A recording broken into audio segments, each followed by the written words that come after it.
நீங்க நல்லா இருக்கலாம் ஆனா என்ன விட நல்லா இருக்க கூடாது அப்படின்னு ஒரு காமெடி வரும்ல, ஒரு டயலாக் வரும்ல, இது எல்லா இடத்துலயுமே செல்லுன்றது இப்பெல்லாம் தான் புரியுது. ஸோ டைரக்டர் அட்லி நம்ம எல்லாருக்குமே தெரியும். 2016ல தெரி அப்படின்னு ஒரு படம், விஜய், சமந்தா, எமி ஜாக்சன் அப்படின்னு இவங்க எல்லாருமே சேர்ந்து நடிச்சு ஒரு பயங்கரமான சூப்பரான ஒரு காம்பினேஷனா பயங்கர ஹிட்டாவும் ஆச்சு அந்த படம்.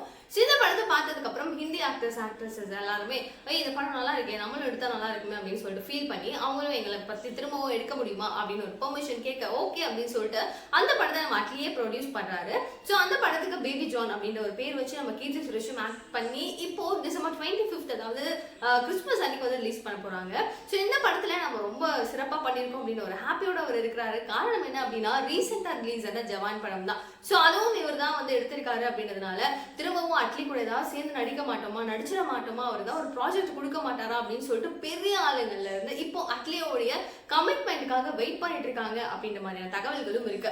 இந்த மாதிரி ஒரு நேரத்துல இப்போ பேபி ஜான் படத்தினுடைய ப்ரமோஷனுக்காக ஒரு இடத்துல கூப்பிடுவாங்க, போகணும் பேசணும் அப்படின்னு இருக்கும்போது அங்க போயிட்டு ஒரு பிரபலமான ஷோல உட்கார்றாங்க, எல்லாருமே உட்கார்றாங்க.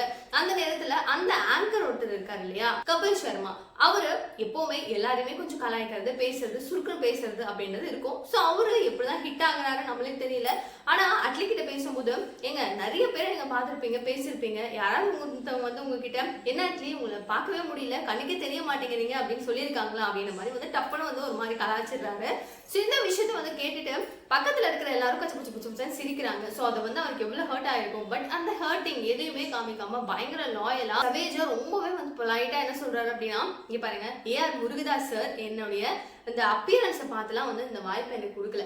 அவர் ஸ்டார்டிங் வந்து என்னோட நரேஷன் ஆஃப் ஸ்டோரி ரொம்ப பிடிச்சிருந்தது. அவர் அதை பார்த்து தான் உன்னால நல்லா முடியும், நீ கண்டிப்பா பண்ணுன்னு சொன்னாரு. என் கலரை பார்த்தோ இல்லை நீ இப்படி இருக்க அப்படின்னு என் அப்பியரன்ஸை பார்த்துட்டு தான் நான் இன்னைக்கு இங்கே நின்று இருக்க மாட்டேன். சவுத் இந்தியால இருந்து இங்கே வந்து இப்போ வரைக்கும் நான் வந்து என்னுடைய ஜேர்னியை ரொம்ப சிறப்பாக தான் பண்ணிட்டு இருக்கேன், நல்லா பண்ணிட்டு இருக்கேன். ஸோ எல்லாருமே வந்துட்டு எனக்கு அப்ளாஸ் கொடுத்துட்டு இருக்காங்க, நான் வளர்ந்துக்கிட்டு தான் இருக்கேன். என்னோட அப்பியரன்ஸ் இப்படி இருக்கிறதுனால நானும் கீழே போயிடலையே அப்படின்னு சொல்லிட்டு அவர் சொல்றாரு. அது மட்டும் இல்லாம எப்பவும் யாரையுமே அதை வச்சு ஜட்ஜ் பண்ணவே கூடாது, அது நல்லதும் கிடையாதுன்ற அட்வைஸை இவர் கொடுத்ததுக்கு அப்புறம் அவருக்கே ஒரு மாதிரி ஆயிருக்கும்னு நினைக்கிறேன். ஆனாலும் நம்ம அட்லிய நம்ம ஊர்ல எல்லாரும் பயங்கரமா கலாச்சிட்டு தான் இருக்கிறாங்க. ஆனாலும் இங்க இருந்து அவர் அங்க போயிட்டு ஹிந்தி இண்டஸ்ட்ரிக்குள்ள போய் அங்க போயிட்டு இவன் வளரக்கூடாது, இவன் சவுத் இந்தியால இருந்து வந்திருக்கான் அப்படின்னு மட்டம் தட்டி பேசுறத நம்மளால சும்மா விடுவாங்களா?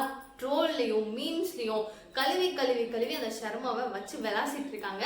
ஸோ நீங்க என்ன நினைக்கிறீங்க? நம்ம அட்லியே கலாச்சிருக்காங்க, என்ன சொல்லணும்னு நினைக்கிறீங்க அப்படின்னு உங்களுக்கு அடுத்த மறக்காம கமெண்ட் பாக்ஸ் சொல்லுங்க. மேலும் இந்த மாதிரி அப்டேட் தெரிஞ்சுக்க சேனலை சப்ஸ்கிரைப் பண்ணிக்கோங்க. பாய்.